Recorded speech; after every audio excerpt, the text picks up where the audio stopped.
थे UP TGT PGT के लिए आर्ट्स का क्रैश कोर्स। लास्ट लेक्चर में हमने कवर किया था प्री हिस्टोरिक आर्ट्स। इस लेक्चर में हम कवर करेंगे सिंधु घाटी की कला, जिसको हम इंडस वैली के नाम से भी जानते हैं। तो चलिए स्टार्ट करते हैं लेक्चर 2, सिंधु घाटी की कला। फिलहाल सबसे पहले हम इसका मैप समझने की कोशिश करेंगे। जो आप ये मैप में देख रहे होंगे, ये इधर वाला जो एरिया है, ये मोस्टली जो है हड़प्पा की जो यानी कि जो इंडस वैली की खोज हुई है वो इस एरिया में मेनली हुई। यानी कि ये पहले एक ही होता था भारत का नक्शा, लेकिन जब ये अंग्रेजों से आज़ादी के बाद भारत और पाकिस्तान अलग हुए तो कुछ इसकी साइडें पाकिस्तान में चली गई, कुछ क्या मेनली पाकिस्तान में ही चली गई। तो ये स्टार्ट करने से पहले हम इसकी कहानी को समझते हैं कि इसकी जो ये मतलब कि पता कैसे चली। तो हुआ क्या था कि लाहौर से कराची तक एक रेलवे ट्रैक बनाया जा रहा था।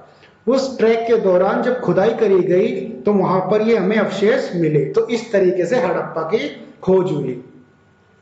तो हड़प्पा की जो ये कुछ बाउंड्री है फिलहाल जो हमारे लिए इंपॉर्टेंट है वो है, एक तो ये मांडा है जो कि जम्मू एंड कश्मीर में है, और ये दाइमाबाद। तो कहने का मतलब ये है कि अगर हम इसको डायरेक्शन वाले चार्ट से देखें तो आपको क्या दिखाई देगा कि जो ये नॉर्थ है, टॉप पे नॉर्थ होता है ना, तो नॉर्थ की जो सबसे अंतरिम सीमा है भारत के अंदर वो मांडा है।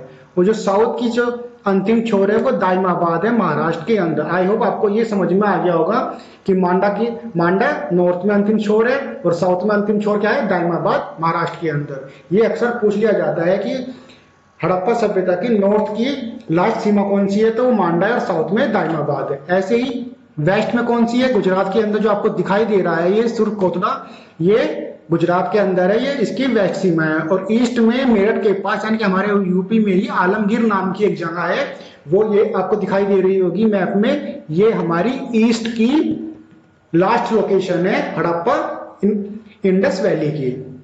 तो आपको मैप में से ये समझ में आ गया होगा।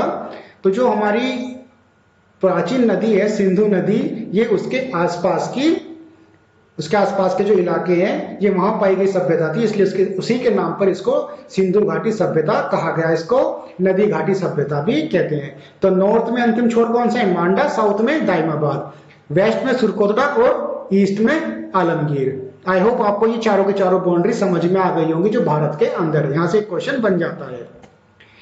तो जो सिंधु घाटी सभ्यता की कलाओं का जो उदय है वो बीसीई की तीसरी शताब्दी की दूसरी छमाही के दौरान हुआ था। जो इसकी समय सीमा है वो 2500 से लेकर 1750 यानी कि बिफोर क्राइस्ट है। सभ्यता के विभिन्न स्थलों से प्राप्त कला के रूपों में हमें मूर्ति यानी कि स्टैचू, मोहरे यानी कि सील्स, मिट्टी के बर्तन यानी कि पोटरी, आभूषण यानी कि ऑर्नामेंट्स और टेराकोट की कुछ आकृतियां मिली है।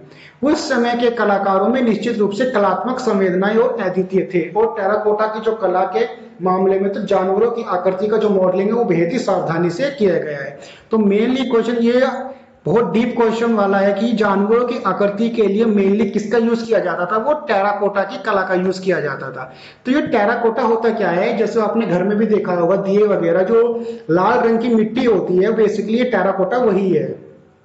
तो यहां से क्या क्या मिला है, मूर्तियां, मोहरे, मिट्टी के बर्तन, आभूषण और टेराकोटा की आकृतियां। और जानवरों की आकृतियों को डिजाइनिंग करने के लिए मोस्टली टेराकोटा कला का ही यूज किया गया है।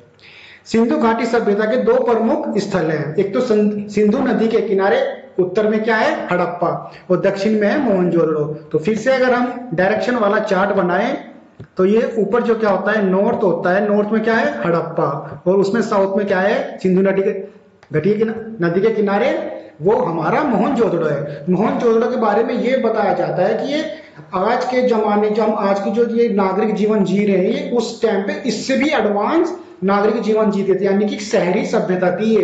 इनके प्रॉपर बाथरूम होते थे, प्रॉपर शौचालय होते थे, इनके नदी नालियां होती थी। यानी कि जो ड्रेनिंग सिस्टम था वो भी एक सही मतलब कि एक सिस्टमेटिक तरीके से बनाया हुआ था इनका। और ये लाल मिट्टी की ईंट होती है, पक्की ईंट, ये उसका यूज किया करते थे। तो यानी कि हमारे से हजारों सालों पहले भी जो हमारे पूर्वज हुए हैं मोहनजोदड़ो में, वो एक शहरी जीवन जीते थे। अन्य जो निकासी प्रणाली भी थी, जबकि हड़प्पा और मोहनजोदड़ो जो है पाकिस्तान में, वर्तमान पाकिस्तान में हड़प्पा है और मोहनजोदड़ो पाकिस्तान में। हड़प्पा कौन सी नदी किनारे? हड़प्पा रावी नदी के किनारे और मोहनजोदड़ो सिंधु नदी के किनारे है। मोहनजोदड़ो को मर्तकों का टीला भी कहा जाता है, क्योंकि यहाँ पर सिंधु घाटी द्वारा बार बार इसको 7 बार उजाड़ा गया है। मतलब कि सिंधु घाटी में जब भी उफान आता था तो वो शहर को तबाह कर देती थी, इसलिए इसको मर्तकों का टीला भी कहा जाता है। भारत में खुदाई के जो महत्वपूर्ण स्थान है, गुजरात में लोथल है और धोलावीरा है। लोथल क्या था? ये बंदरगाह होता था जहां पर सामानों की आवाजाही होती थी। और धोलावीरा क्या है? आपको जैसे नाम से लग रहा कुछ ढूंढना, तो ये धोबी घाट होता था इनका। तो गुजरात में लोथल फेमस बंदरगाह है और धोलावीरा इनका धोबी घाट था।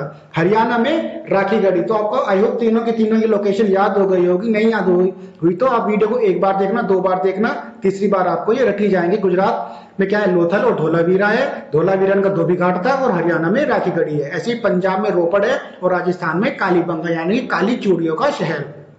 तो राजस्थान में क्या मिला है? कालीबंगा और पंजाब में रोपड़। ये पांचों की पांचों जो लोकेशन है ये आपके लिए काफी इंपॉर्टेंट है, ये परीक्षा में अक्सर पूछी जाती है। पत्थर की मूर्तियां यानी कि जो स्टैचू मिले हैं स्टोन के हड़प्पा सभ्यता में, हड़प्पा स्थलों में पाए जाने वाले पत्थर, कांसे या टेराकोटा में गीली मूर्तियां प्रचुर मात्रा में नहीं थी, लेकिन इनको प्रीफाइन भी किया गया था, यानी कि इनको परिष्कृत किया गया था। तो वहां पर कौन कौन सी मिली है? पत्थर, कांसे या टेराकोटा में गीली मूर्तियां। हड़प्पा और मोहनजोदड़ो में पाई गई पत्थर की जो मूर्तियां हैं वो त्रिआयामी थी, यानी कैसी थी? 3 डायमेंशनल खंडों को संभालने के उत्कृष्ट उदाहरण है कि जो 3 डायमेंशनल पत्थरों के स्टोन मिले हैं, वो स्टैचू मिले हैं, वो हड़प्पा और मोहनजोदड़ो में मिले हैं। पत्थर में 2 पुरुष आकृतियां हैं। एक तो लाल बलुआ पत्थर में है एक धड़ है जिसको मेल टोसो भी कहते हैं, और दूसरा साबुन के पत्थर में, यानी कि जो ये शॉप स्टोन होता है के पत्थर में धाड़ी वाले व्यक्ति की एक मूर्ति है जिसके व्यापक रूप से चर्चा की जाती है। जैसे कि आप ये देख रहे हैं, ये साबुन के पत्थर यानी कि सोप स्टोन का ये बना होता था। सोप स्टोन मतलब कि आप जैसे कि आपने कोई चूना पत्थर घोल लिया, ये उसकी बनी हुई है। धाड़ी वाले व्यक्ति की आकृति जिसे पुजारी के रूप में भी व्याख्यायित किया गया है, एक सोल में लिपटी हुई है जो दाहिने हाथ के नीचे से और बाएं कंधे को ढकती हुई है। जैसे कि आप देख रहे हैं दाएं कंधे के क्या हो रहा है, ये नीचे से जा रही है और बाएं कंधे के ऊपर को आ रही है। इस प्रकार शोल को क्या कहते हैं? ट्रैफली पैटर्न से सजाया गया है। कौन से पैटर्न सजाया गया है? ट्रैफली पैटर्न से। अभी देख रहे होंगे कि इस पर चित्र वगैरह हैं। आंखें थोड़ी लंबी है और ध्यान की आधारता में आधी बंद भी है। नाक अच्छी तरह से बनाई हुई है और मध्यम आकार की है। तो ये जो उनकी ये दाढ़ी वाले व्यक्ति क्या करती है? मेनली इनके पुजारी को बताती है। मुंह औसत आकार का है जिसमें करीब करीब मूछे और मोटी दाढ़ी है। कान के बीच में एक छेद के साथ डबल गोले जैसा दिखता है। जैसे कि आप ये देख रहे हैं कान के छेद में डबल गोले जैसा ये दिख रहा है, और ये बेड़ भी दिख रही है आपको। सिर के चारों एक सादा बुना हुआ पट्टी का पारित की जाती है, यानी जैसे आप ये देख रहे हैं कुछ इन्होंने सर पर पट्टी का भी बांधी हुई है। बाजूबंद दाहिने हाथ में पहना जाता है। गर्दन के चारों ओर छेद हार का संकेत देते हैं, यानी कि जो ये आपको छेद दिखाई दे रहे हैं गर्दन में, कुछ इन्होंने हार टाइप का पहना हुआ है। कांस्य कास्टिंग यानी कि इसको ब्रॉन्ज भी कहते हैं।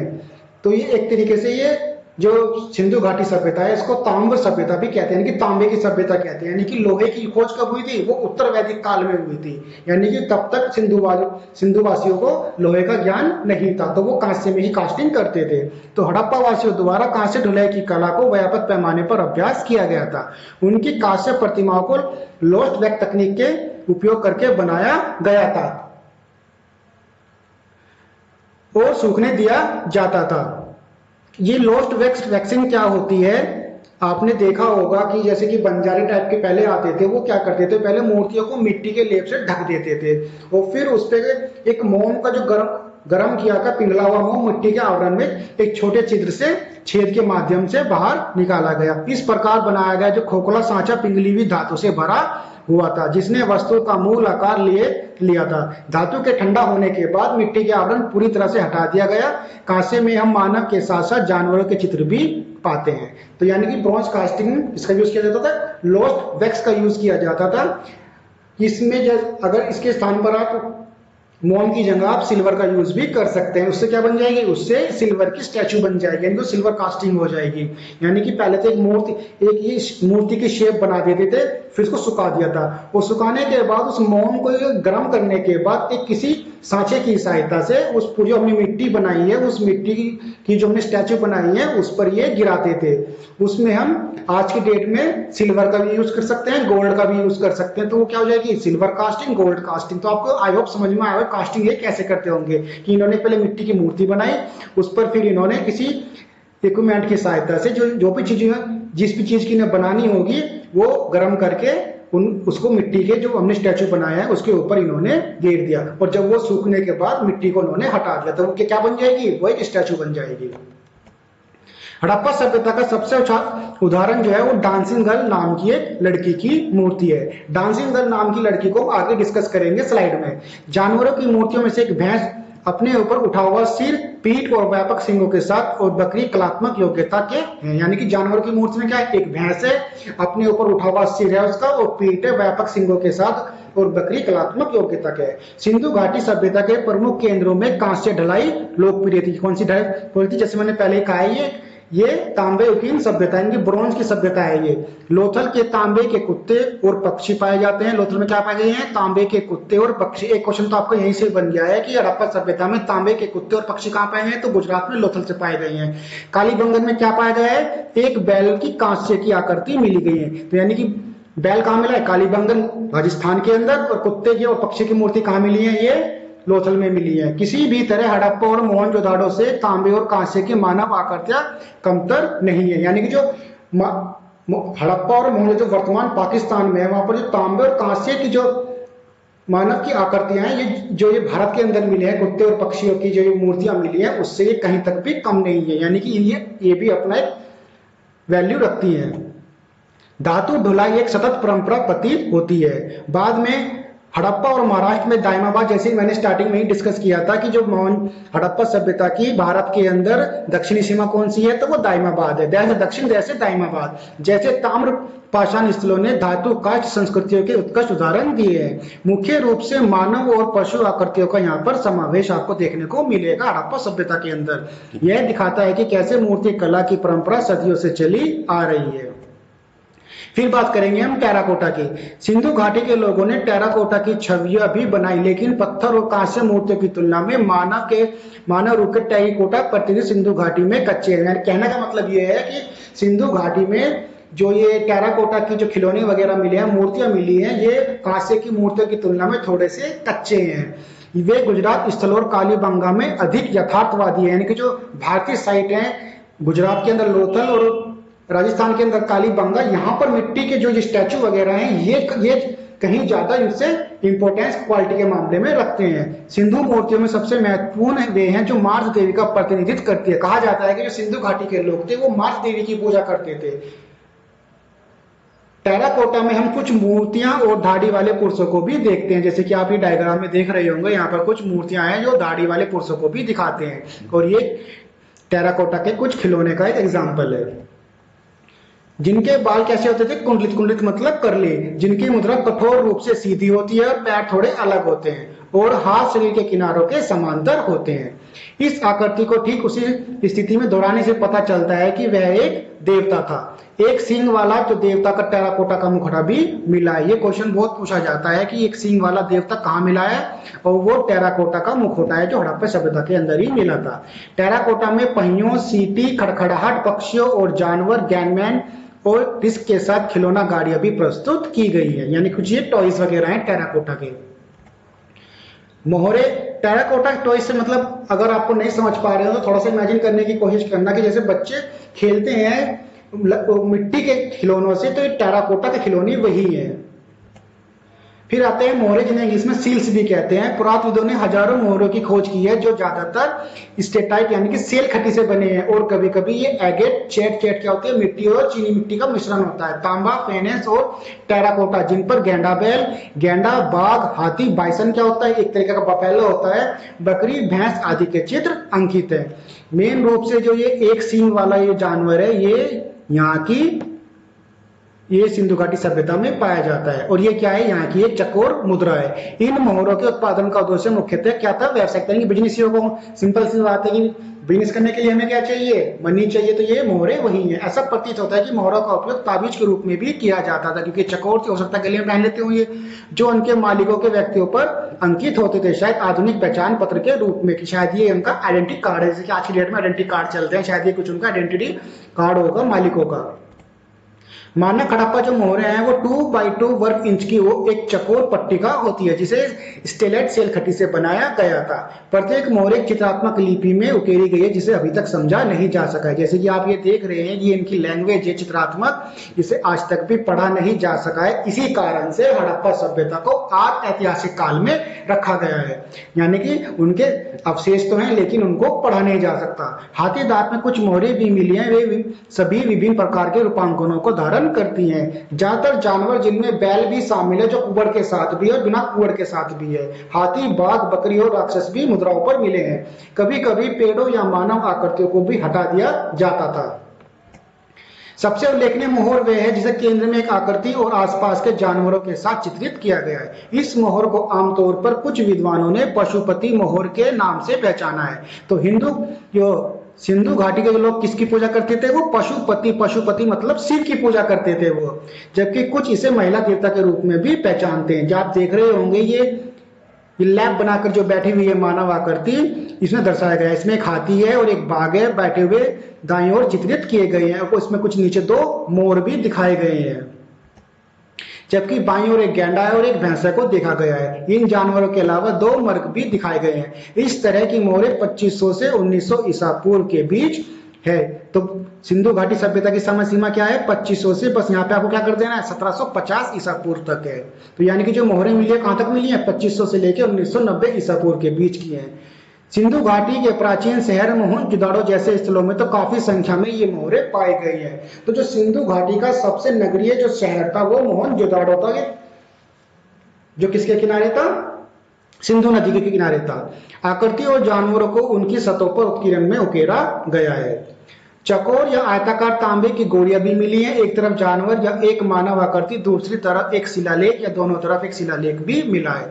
आंकड़े और संकेत सावधानी से एक बरिन की सहायता से काटे जाते थे। बरिन क्या होता था, इनका एक छेनी होती थी मिट्टी की, यानी कि उसको ये फिनिशिंग के लिए यूज करते थे। तांबे की ये गोलियां ताबीज प्रतीत होती हैं। मोहरों पर शिलालेखों के विपरीत जो प्रत्येक मामले में भिन्न होते हैं, तांबे की गोलियों पर शिलालेख उन पर चित्रित जानवरों से जुड़े हुए प्रतीत होते हैं। तो जो तांबे के शिलालेख उन पर क्या है, उन पर जानवरों के चित्र अंकित हुए हैं। फिर आते हैं मिट्टी के बर्तन यानी कि पोटरी।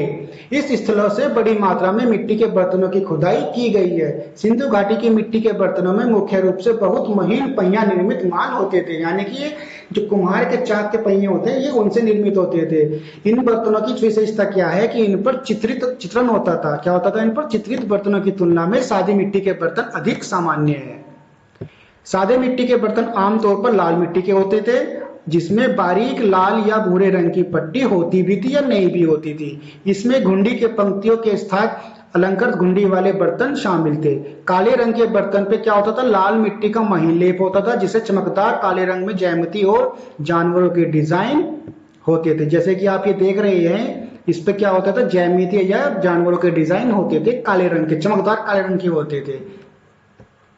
जो सादे बर्तन होते थे वो लाल मिट्टी के होते थे, जिस पर क्या होती थी, लाल या भूरे रंग की पट्टी होती थी। और जो थोड़े से स्पेशल बर्तन होते थे जिन पे कलाकारी होती थी, उस पर क्या आता था, इन पे लाल मिट्टी का महीन लेप होता था, लेकिन ये काले रंग के होते थे।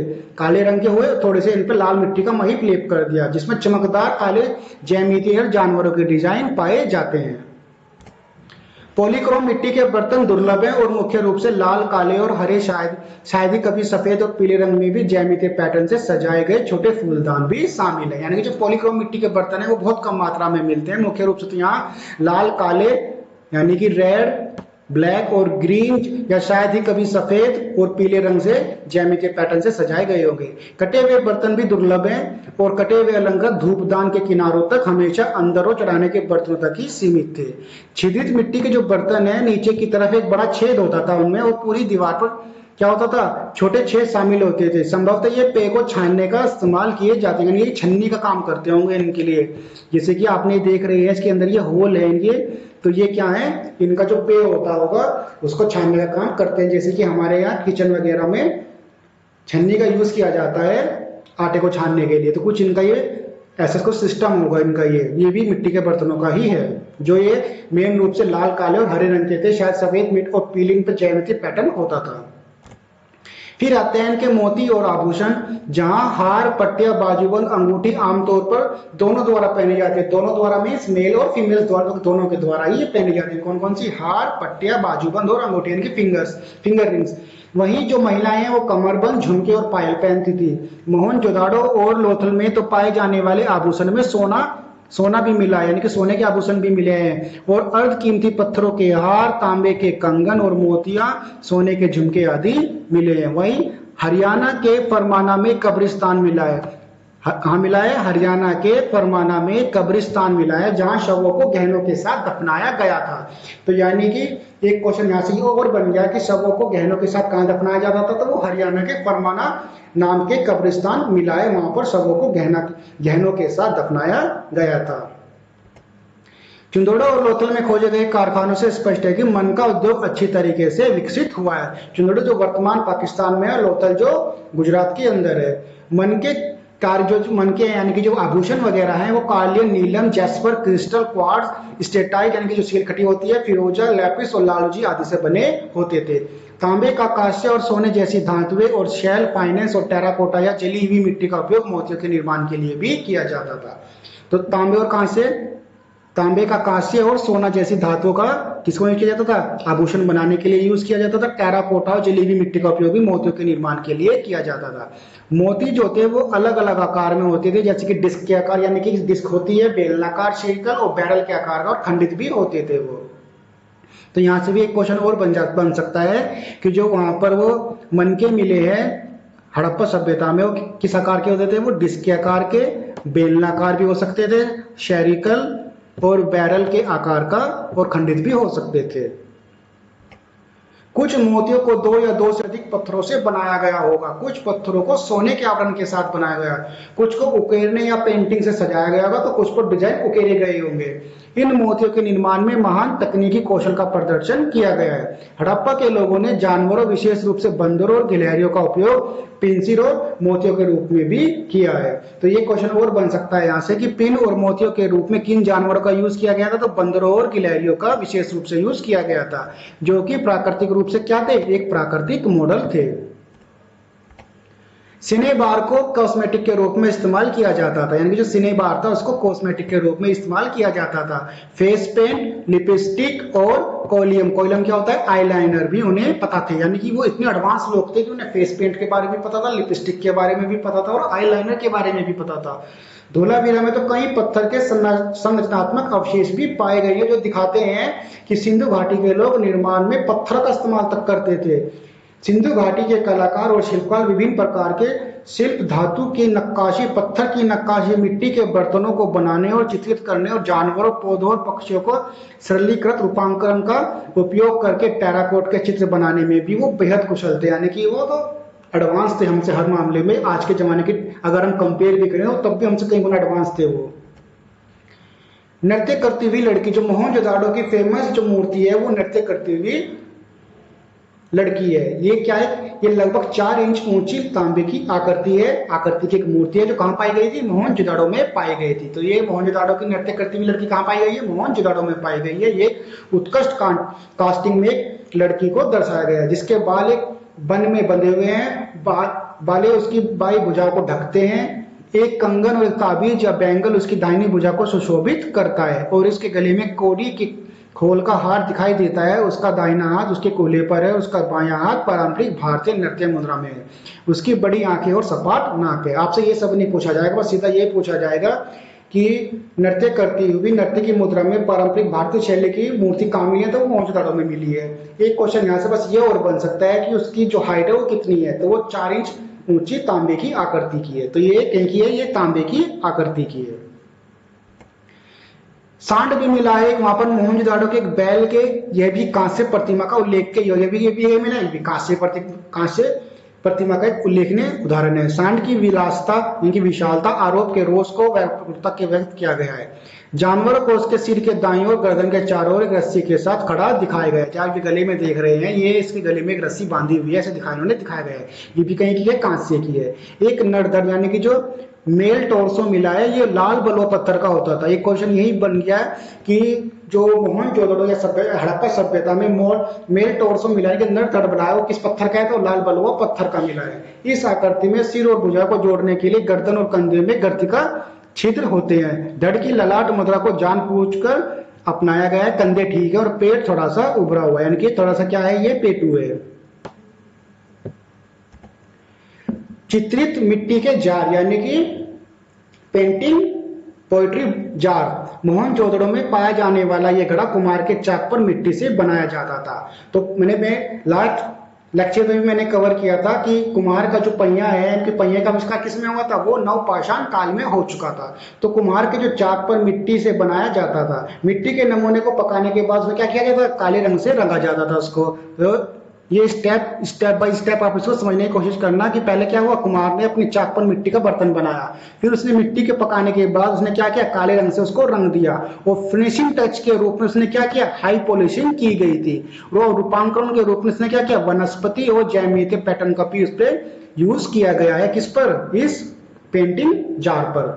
तो पहले इसने क्या किया, कुम्हार ने इसको मिट्टी से बनाया, फिर उसको पकाने के बाद काले रंग से उसको रंगा, फिनिशिंग टच के लिए हाई पॉलिशिंग की गई, और उस पर डिजाइनिंग के लिए वनस्पति और ज्यामितीय पैटर्न का यूज किया गया है। देवी माँ जो होती है, मतलब कि सिंधु सभ्यता के लोग देवी माता की पूजा करते थे। मेनली कहा जाता है कि देवी के उपासक थे। तो देवी माँ की आकृति आमतौर पर कच्ची मिट्टी की महिला आकृति होती है, जैसे कि आप इस चित्र में देख रहे होंगे, जो गले में हार से सजी होती है, और एक लंगोटी और एक कमरबंद भी ये पहनती है, यानी कि इन्होंने लंगोटी पहनी हुई है और एक कमरबंद भी इन्होंने पहना हुआ है।